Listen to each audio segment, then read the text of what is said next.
Wanita ini tidak puas dengan harga yang diberikan bos. Melihat tawar-menawar tidak berhasil, dia langsung menyimpan foto. Menyimpannya ke dalam tas. Kemudian di saat orang tidak memperhatikan, diam-diam memutar tas itu. Bos sangat marah. Bawahannya pun mengeluarkan pistol. Wanita ini langsung memberikannya. Tetapi yang dikeluarkan adalah gambar palsu. Bos ini sangat senang. Transaksi 800.000 langsung berhasil. Ross yang mendapatkan uang langsung membuka rambut palsunya. Segera melarikan diri. Bos tetap tidak tahu. Malah senang membeli sebuah lukisan gambar terkenal hanya dengan 800.000. Dia segera menciumnya. Untuk memamerkan. Noda tinta tertempel di hidungnya. Dia baru sadar dia membeli barang palsu. Memikirkan Ross yang sudah melarikan diri. Dia langsung marah. Dan menghubungi pembunuh bayaran yang bernama Max. Pria ini lumayan hebat. Selalu memakai jas dan kacamata hitam. Terlihat biasa saja. Targetnya bisa saja langsung meninggal. Setelah selesai dia membuang ponselnya. Mulai hidup seperti biasa. Tidak panik saat melakukan misi. Mulai berkenalan dulu. Kemudian mengangkat pistolnya. Kemudian ada aturan dalam pekerjaan ini. Menerima setengah bayaran dulu. Setelah misi selesai akan dibayar setengah lagi. Tetapi setengah yang dimaksud. Ternyata uangnya dikoyak menjadi setengah. Hebat juga. Tiap kali ingin memakainya harus mengelem dengan isolasi dulu. Kembali ke rumah. Ibunya terus ngomel pada Max. Sudah tua, sudah mendapatkan banyak uang. Harus cepat mencari seorang wanita. Untuk mencoba cinta. Dan sekaligus ada penerus pembunuh bagi keluarga. Jika tidak makan pun tidak ada yang menemani. Setelah itu dia mengeluarkan sebuah hadiah ulang tahun. Itu adalah sebuah koran. Itu adalah laporan setiap kali membunuh. Jadi itu adalah medalinya. Max berpikir. Dia adalah pembunuh tanpa perasaan. Wanita hanya akan mempengaruhi kecepatannya dalam menembak. Kemudian pergi. Dan melanjutkan misinya kali ini. Ross berjalan dengan biasa. Max mengikutinya. Di sini adalah pasar. Tidak gampang membunuh. Max menyembunyikan pistolnya. Menunggu kesempatan. Di saat ini juga, Ross tidak pernah melupakan keahlian tradisionalnya dimanapun. Mengambil pakaian seorang wanita. Mengambil tas. Datang ke toko bunga.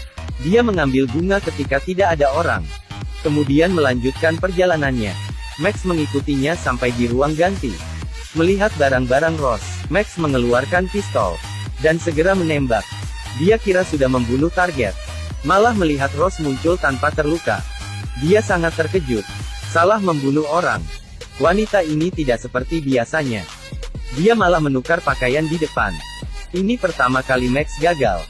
Dia harus membunuh Ross agar tidak malu. Terus mengikuti. Ross masuk ke restoran. Mengganti baju di resepsionis. Max duduk. Tak terduga pelayan menutupinya. Ross menghilang lagi. Mengikutinya sampai malam. Akhirnya Max punya kesempatan. Tetapi orang jalanan mempengaruhi tembakannya lagi. Melihat Ross masuk ke hotel, Max tidak menyerah. Dia berlari cepat ke atas. Lokasinya berada di seberang kamar Ross. Sangat pas. Dia membuka koper, mengeluarkan senapan, memasang lensa, dan bersiap. Aksi pembunuhan siap dimulai. Siapa yang menolong wanita cantik ini? Di saat ini Ross sedang membuka bajunya di kamar.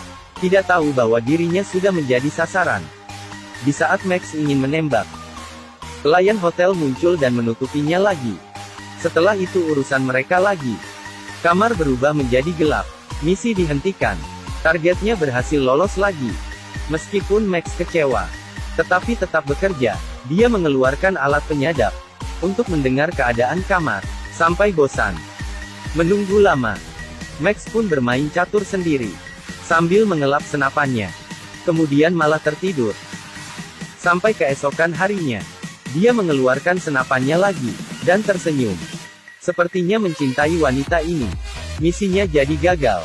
Bos membayar pembunuh lain lagi. Membuat ibu Max sangat marah. Menyuruhnya segera menyelesaikan misi. Untuk menang. Misi dimulai lagi. Baru saja mau memulai. Pembunuh saingannya malah duluan. Max berpikir mana boleh membiarkannya menang. Maka menukar target. Menembak dia dulu. Kemudian menendang pistol ke bawah mobil. Malah sampai ke Tony yang bersembunyi di bawah mobil. lalu naik ke mobil bersama Ross. Di saat ingin membunuhnya, ternyata di dalam mobil sudah ada penyergapan. Itu adalah pengawal bos. Keduanya ditangkap. Di saat ini suara tembakan. Ross terjatuh. Untung saja hanya karena ketakutan. Yang terluka adalah pengawal, dan yang menembak adalah Tony. Mereka akhirnya selamat. Dan Tony pun ketakutan. Max memukul pengawal itu hingga pingsan. Menyeretnya ke koridor, dan berbohong pada Tony bahwa dirinya adalah detektif. Khusus menyelesaikan masalah cinta. Dan Ross tahu bahwa dia diikuti. Mulai menangis. Max malah berhati lembut. Malah memberikan sapu tangan untuknya. Ross meminta Max agar menjadi pengawalnya. Dengan godaannya. Dan mengoyakkan sapu tangan menjadi dua. Max pun setuju. Di saat ini pengawal bos datang lagi. Terus menembak mereka. Di kekacauan, Tony juga naik ke mobil. Mereka dengan cepatnya keluar dari tempat parkir. Datang ke hotel mewah. Mungkin ini adalah tempat teraman. Tetapi baru saja masuk ke dalam kamar. Bos malah tinggal di sini. Ross berdandan, dan menuju ke pub. Di saat kembali sudah mabuk, dan sembarangan meletakkan sepatu bot di pintu. Dilihat oleh pengawal bos. Dia masuk ke kamar. Mengeluarkan pistol. Sama sekali tidak ada orang.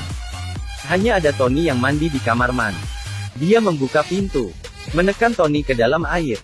Sambil merokok. Melihat Tony yang hampir tak bernafas. Merasa sudah pasti menang. Malah ditarik Tony. Dan menjatuhkannya. Menembak telinga pengawal itu. Adegan ini. Sudah tahu bahwa tidak dapat tinggal lagi di sini. Dia segera membereskan barang.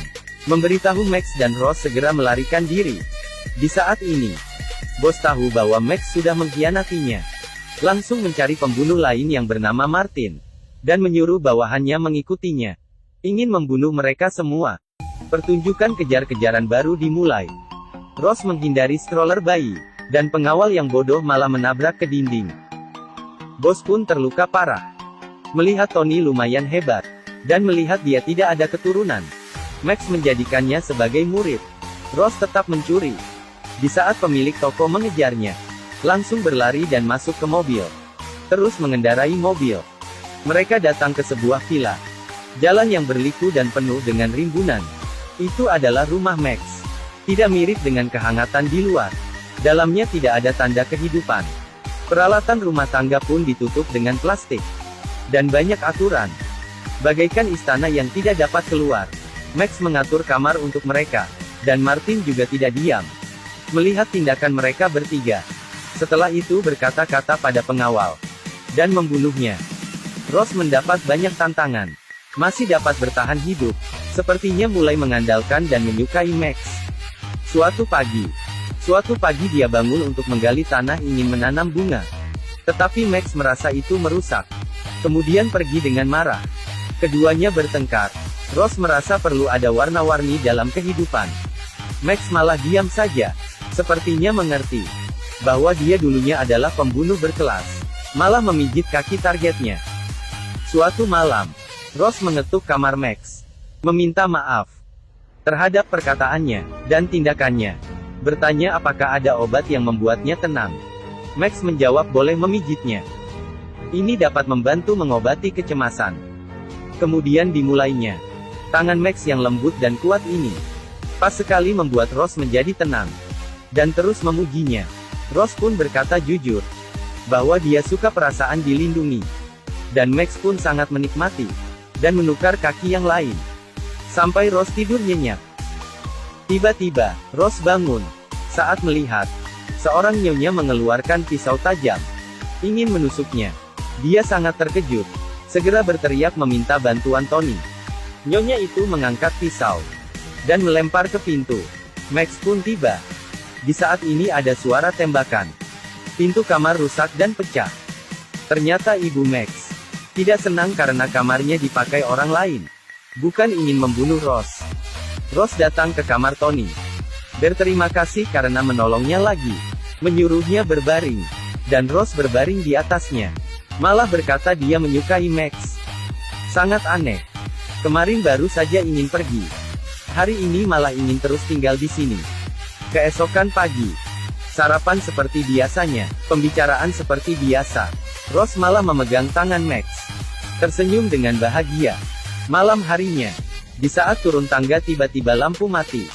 Max merasa aneh. Langsung mengeluarkan pistol. Terlihat mereka berdua mengeluarkan kue. Baru teringat bahwa hari ini adalah ulang tahunnya. Lalu meniup lilin. Bersulang. Bermain permainan anak kecil. Bahkan menari. Meskipun begini, tetapi Max yang adalah seorang pembunuh, pertama kali merasa bahagia. Keesokan pagi, Max melihat bahwa Ross tidur di sampingnya. Lalu menggendongnya ke kamar. Akhirnya mereka bersama. Memulai kehidupan baru. Buka semua lembaran plastik. Akhirnya ada warna kehidupan di peralatan rumahnya. Tetapi tidak lama. Suatu hari Ross menemukan sebuah berkas di laci. Itu adalah bukti pembunuhan Max. Dan target terakhir adalah dirinya. Dia ingin melarikan diri. Melihat kedua orang yang membawa kejutan baginya. Dia mengangkat pistol. Mengancam mereka untuk tidak menghentikannya. Kemudian berlari. Tony menyadari bahwa dia juga ada di dalamnya. Karena tidak dapat pergi. Maka belajar cara menembak dengan Max. Kaki tangan. Sangat hebat. Bukan saya yang menembak.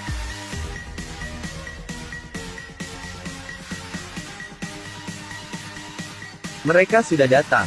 Membawa Ross sebagai sandera. Memaksa mereka berdua meletakkan pistol. Menyuruh mereka berdiri di dekat dinding. Martin berkata jika Max membunuh Ross, maka akan melepaskan mereka. Kemudian memberikan pistol padanya. Di saat ini, pengawal bos tiba-tiba terjatuh. Ternyata ibu Max menembak dari atas. Menyelamatkan semuanya. Akhirnya bahaya sudah berakhir. Dan akhir cerita, Max dan Ross pun bersama. Dan memiliki anak. Apakah film ini sangat aneh bagimu? Selalu saja, memberi kejutan bagi semua orang. Tetapi juga sangat berarti.